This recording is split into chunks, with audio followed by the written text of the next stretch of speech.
Romance of the Three Kingdoms, Chapter 40. We open with Liu Bei, a figure known for his benevolence, finding himself in, well, an incredibly precarious position. Cao's forces are on the move, and Liu Bei's brilliant strategist, Kong Ming, Zhuge Liang, proposes a bold, some might even say ruthless solution. Indeed. Kong Ming advises Liu Bei to seize Jingzhou from Liu Biao, who is, well, he's on his deathbed. From a purely strategic standpoint, it's a pragmatic move, for security.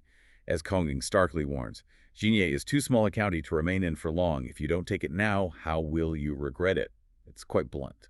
But here's where Liu Bei's character really defines the moment, isn't it? He just flatly refuses Kong Ming's counsel. He declares, "I'd rather die than do something disloyal." I mean, that's powerful. It is. It's not just a statement. It's a powerful illustration of his unwavering commitment to his principles, even when facing this huge threat. And this immediately highlights a core tension, really, for any leader. How do you balance personal ethics with the harsh realities of power and, frankly, survival? Liu Bei's decision to prioritize loyalty to his benefactor, Liu Biao, above all else, even with Cao looming, it sets a critical tone. It shows us who he is. Right. Meanwhile, you've got Cao still maybe smarting from that recent defeat at Xinye, where his general Xiahou was outmaneuvered by a fire attack. He doesn't dwell on setbacks, though. He immediately pivots, setting his sights on something even grander. That's right. After dealing with Xiahou failure, who admitted falling for Zhuge Liang's trick, by the way, Cao quickly dismisses all other threats.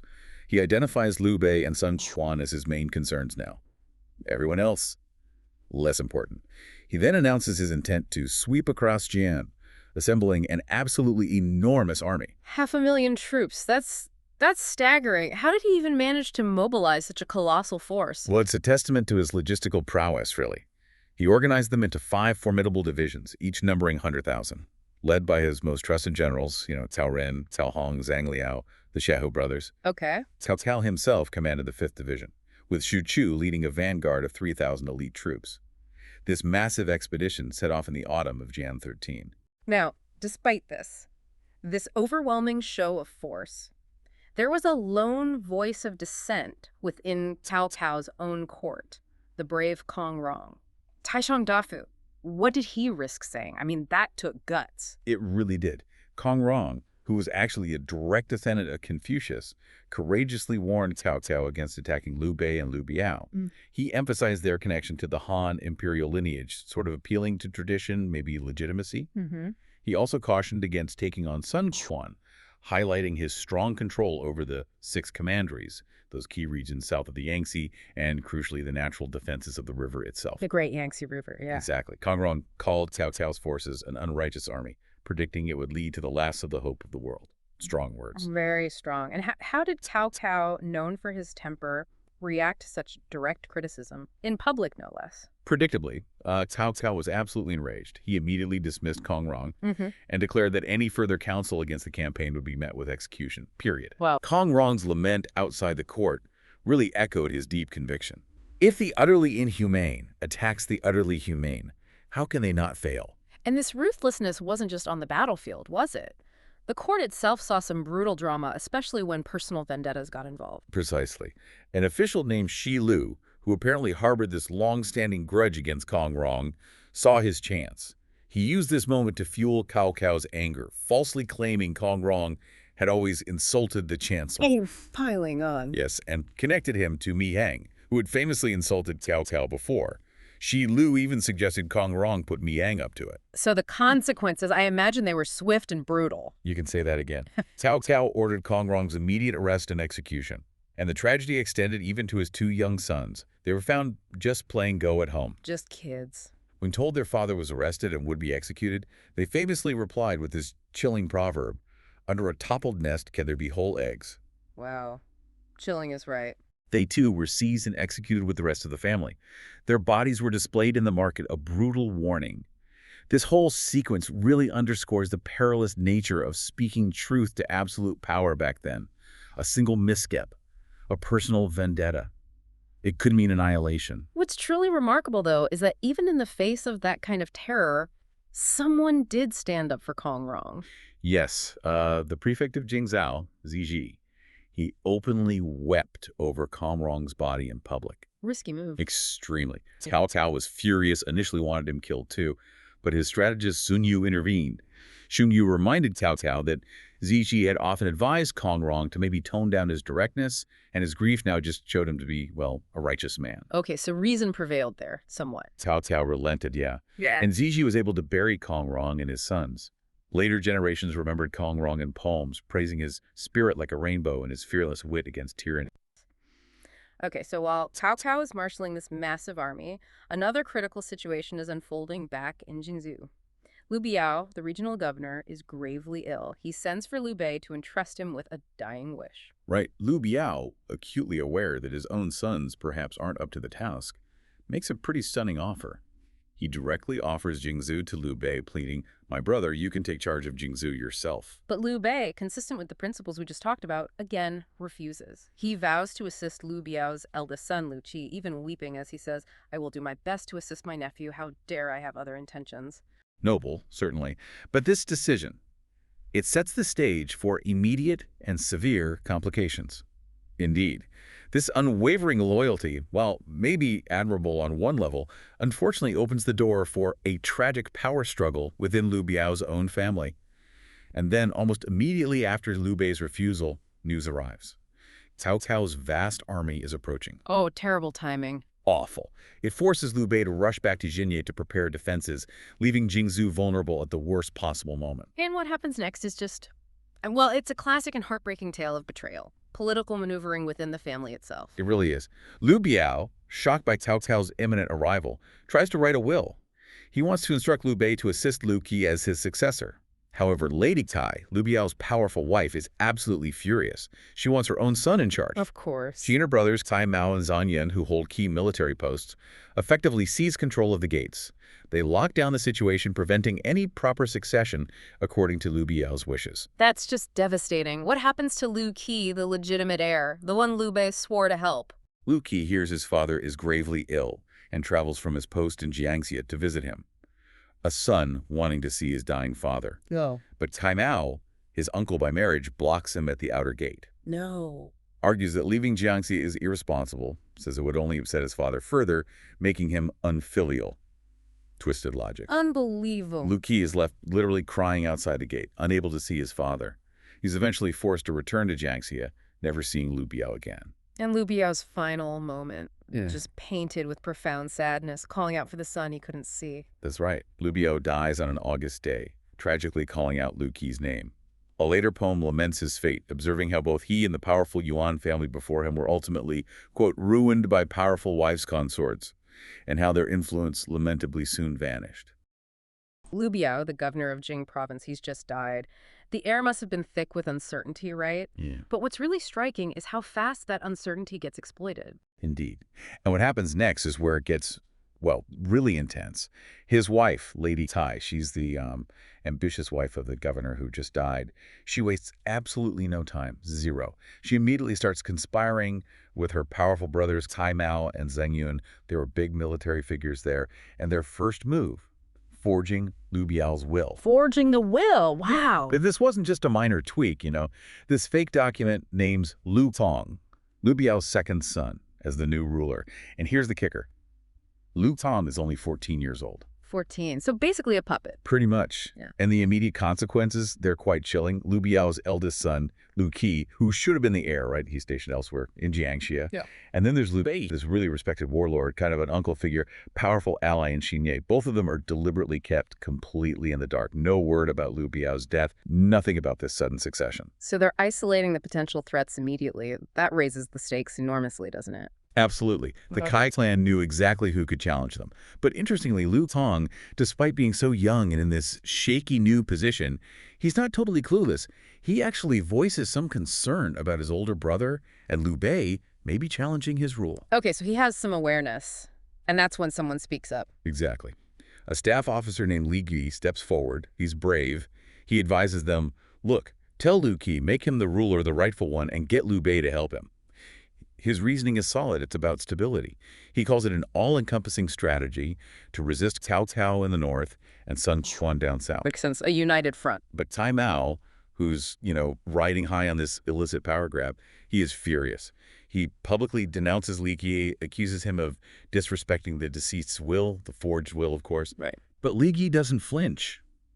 This is where his courage really shines.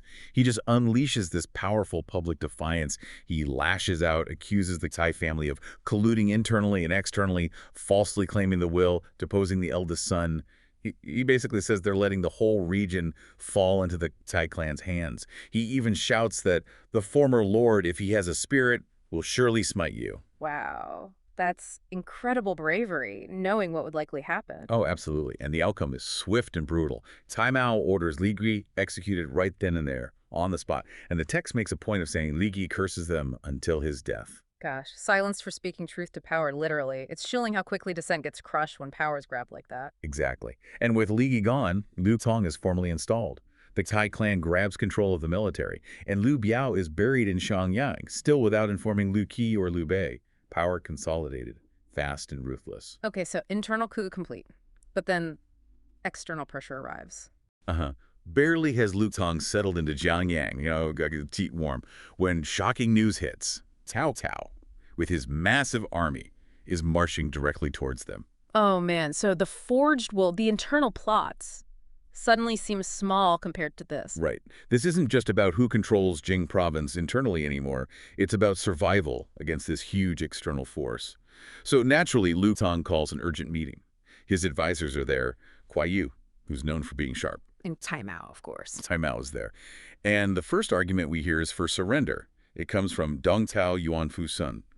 He basically says, offer Jing province to Cao Cao. You'll be safe, Liu Tong. You'll keep your rank. Self-preservation. How does Liu Tong react to that? He's just been installed, albeit illegitimately. Well, initially he shows this surprising reluctance, almost honorable. He pushes back, says he can't abandon his father's legacy, calls it a betrayal. Interesting. So there's still some sense of duty there, despite everything. Yeah, but then Kuai Yu steps in with this devastatingly pragmatic counter-argument for surrender. He lays it out. There are fundamental principles, fixed dynamics of strength and weakness. He points out that Cao Cao is technically acting in the name of the imperial court, so resisting looks improper, rebellious even. Ah, the legitimacy angle again? Clever. Very. Plus, he reminds Liu Tong, you're new, there are other threats, there's internal unrest, and crucially, the people of Jing province are already scared of Cao Cao's army before any fighting even starts. Right. Morale is low. It's a brilliant, systematic dismantling of any reason to fight. That's a really powerful case for surrender. It feels almost like there's no choice. But Liu Tong is still hesitant, still worried about how it looks. He is. He fears the ridicule from all under heaven, for giving up his father's legacy so easily. He's just a kid, really, caught between honoring his father and, well, annihilation. But just at that moment, a new voice enters the room, an unexpected one. Wang Tan, also known as Wang Zhengsuan. Wang Tan. Okay, tell us about him. Why is his voice so important here? Well, Wang Tan is this truly intriguing figure, especially his background. The source describes him physically as thin and weak in appearance, short in stature. Not imposing at all. Okay. But his talent, extraordinary. And recognized super early. Yeah. There's this amazing story about Tai Yung, a really famous, highly respected scholar. When Tai Yung heard that a young Wang Can had arrived to visit, he apparently put his shoes on backwards in his haste. No way. Yes, rushed out to greet him, declaring that this kid, Wang Tan, had extraordinary talent that surpassed even his own. Wow, so high praise from a top scholar. What else made him stand out? Just incredible cognitive abilities. It said he could memorize inscriptions on stone stables after just one look. And if someone messed up a game of chess, he could apparently recreate the entire board perfectly from memory. That's incredible, like photographic memory stuff? Yeah, exactly. Plus, skilled in maths, a brilliant writer called Marvelous and Peerless for a time, and clearly not chasing status either. He turned down a big job, yellow gate attendant, when he was only 17. He later ended up in Jing province seeking refuge, and Liu Biao himself treated him as an honored guest. So when this guy speaks, even though he looks unassuming, people listen. Okay, so the stage is set for him. What does he say? What's his argument? It's decisive. He cuts right to the chase. He asks Liu Tong directly, how do you compare yourself to Lord Cao? Oof. Direct question. And Liu Tong, after a pause, has to admit, I am not as good. Then Wang Tan just lays it out, powerfully lists Cao Cao's overwhelming military strength, his strategic genius, his track record, capturing Lu Bu, crushing Yuan Shao at Guandu, kicking Liu Bei out of Longyu, defeating the Wu Huang, victory after That's victory. basically saying, look at the facts. Look who you're up against. Precisely. He concludes, resistance is simply impossible. Surrender isn't weakness, it's the long-term strategy. He urges Lu Tong, don't hesitate. Don't wait until it's too late and regret it. That feels like the final nail in the coffin for resistance, doesn't it? Pure, cold logic. It seems to be. Wang Tian's argument finally sways Lu Tong, but he still feels he needs his mother's okay. So he goes to Lady Tai. Well, turns out she's been listening the whole time from behind a screen. Of course she has. She emerges, and without skipping a beat, she makes the decision for him. Basically says, if Wang Tan, Fu Sun, and Kuai Yu all agree, why are you even asking me? Wow. Her ambition definitely matches her speed, as you said earlier. No hesitation there. None at all. And just like that, Lu Tong's final decision is made. He sits down and writes the letter of surrender. A messenger, Sanzong, is sent off secretly to deliver it to Cao Cao. Secretly. Still trying to manage appearances, maybe. And Cao Cao's reaction? He's overjoyed, absolutely delighted, rewards Sanzong generously, and he sends instructions back. Tell Lu Tong to come out and welcome me personally. And he has this promise, maybe genuine, maybe not, that Lu Kang will forever be the ruler of Jing province. We'll see how long that lasts. Guan Yu, right? Liu Bei's sworn brother, legendary warrior. Legendary. He has this chance encounter with a guy named Song Zong. Song Zong's trying to cross the river back to Jingxiang. Yeah, sneak back, basically. But Guan Yu, he's sharp, always perceptive. He stops him, starts pressing him. What's really going on in Jingxiang? And under pressure, Song Zong spills everything. Oh, yeah. The whole messy story. Liu Biao, the lord of the region, he's dead. But his death was hushed up. Well, his second wife, Lady Tai, and her brother, Tai Mao, they conspired to put Lu Tong, Liu Biao's younger son, on the throne instead of the older son. Well, Yeah, the classic succession intrigue. Exactly. But here's the real kicker, the betrayal.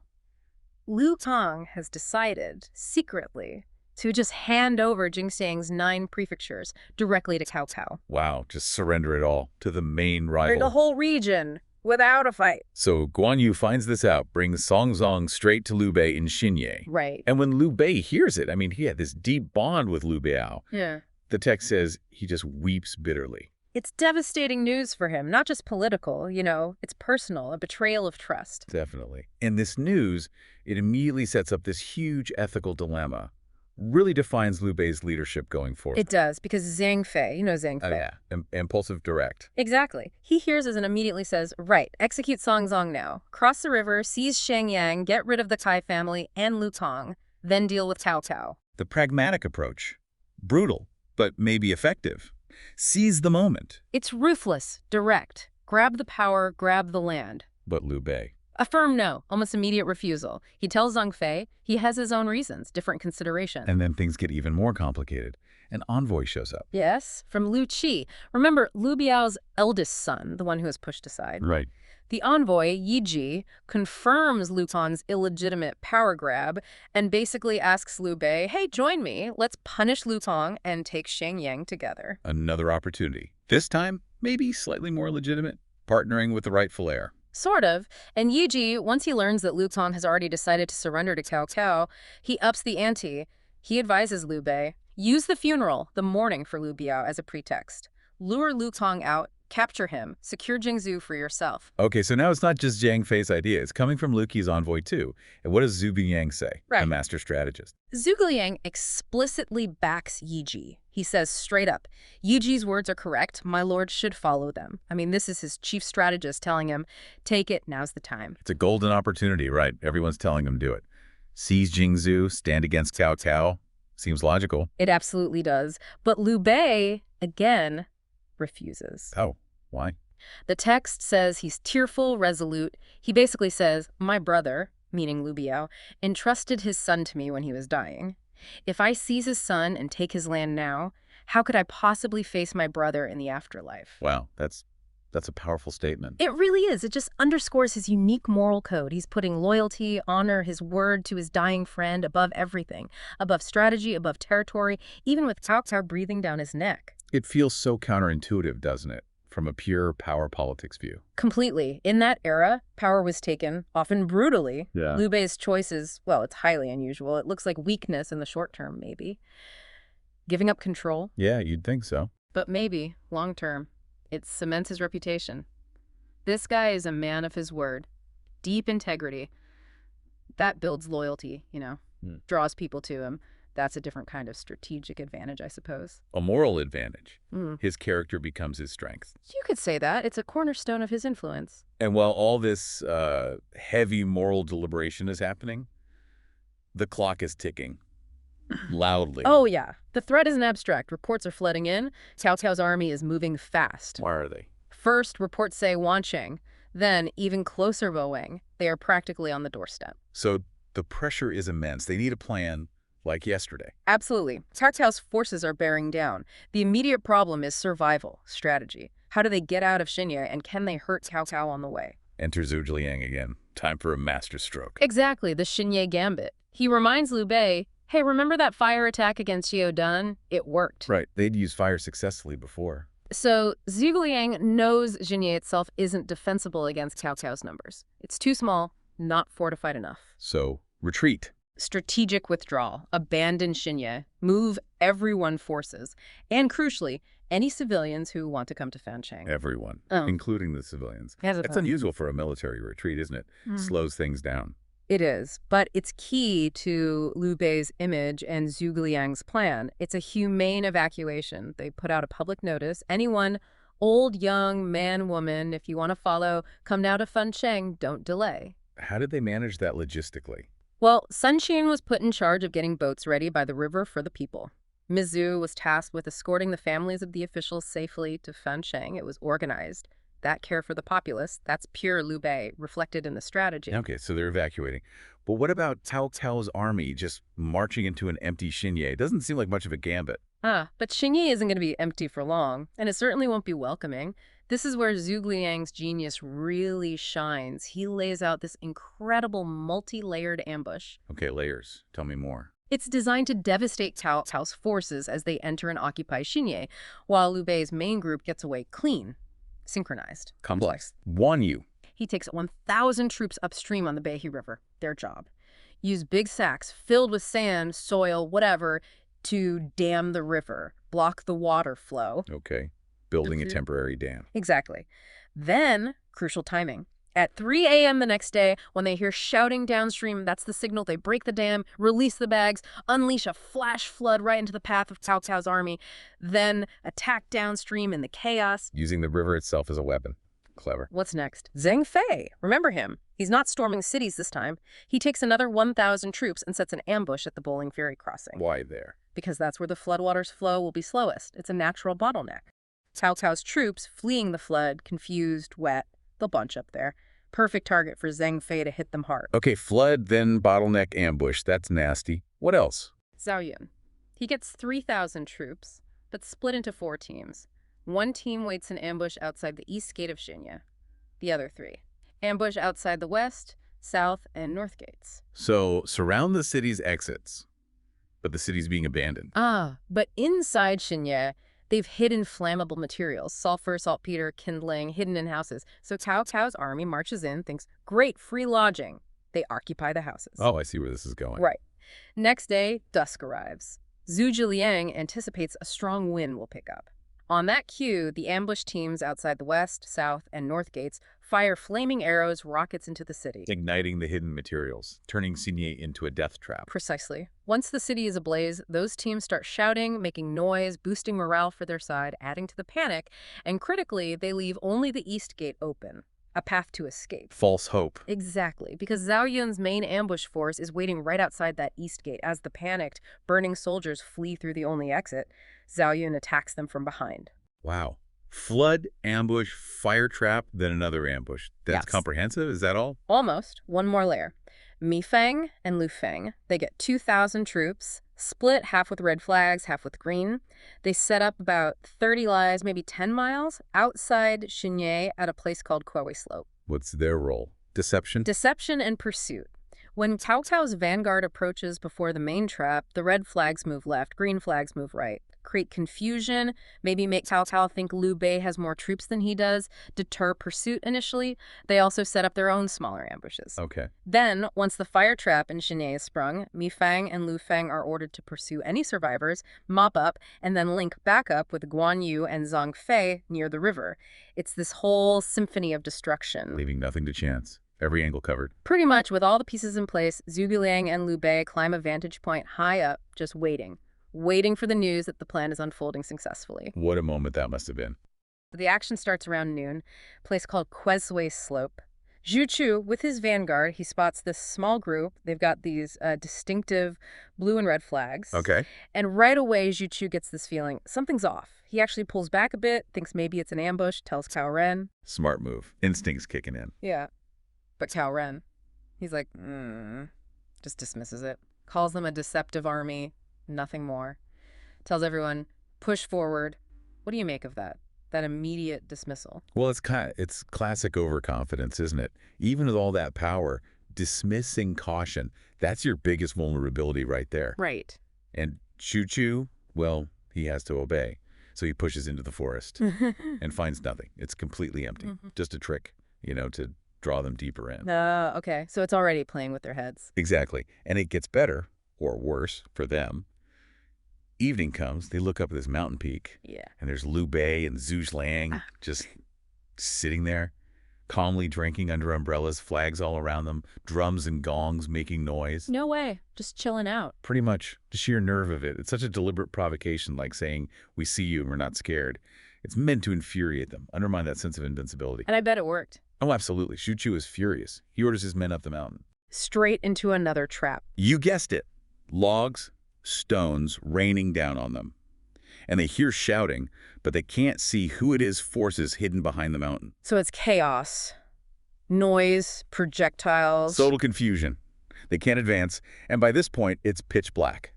So they're frustrated, maybe a bit unnerved. Okay, so after that whole fiasco on the slope, Cao Ren's main force finally gets to Xinye city itself. What's waiting for them there? They arrive, and the city gates, wide open. Wide open. Yep, and inside looks totally deserted.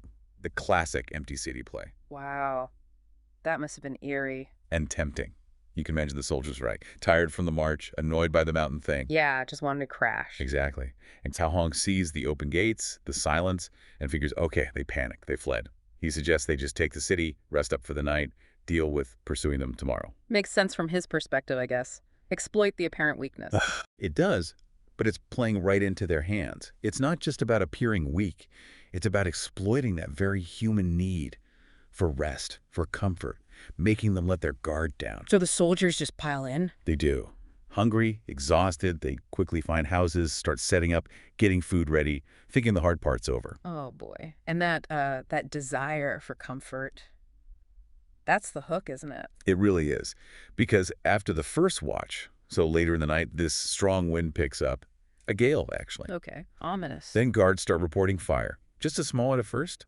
Cao Ren's still thinking nothing of it, basically says, someone was careless cooking. Still dismissive. Wow. But then, reports. more reports, quickly. Fires starting at the west gate, then the south gate, then the north gate. Simultaneously. Oh, man, not an accident. Definitely not. This is planned, coordinated. Suddenly the whole county is just erupting in flames. That's terrifying. And the text makes a point of saying this fire was worse than a previous one they suffered at Boang. It really drives home the scale. Yeah. And there's even this poetic bit. Cunning hero, Cao Cao, guarded the Central Plains. In the 9th month, he marched south to Hanchuan. The wind god angrily descended upon Xinye County. Zhu Rong flew down, flames reaching the sky.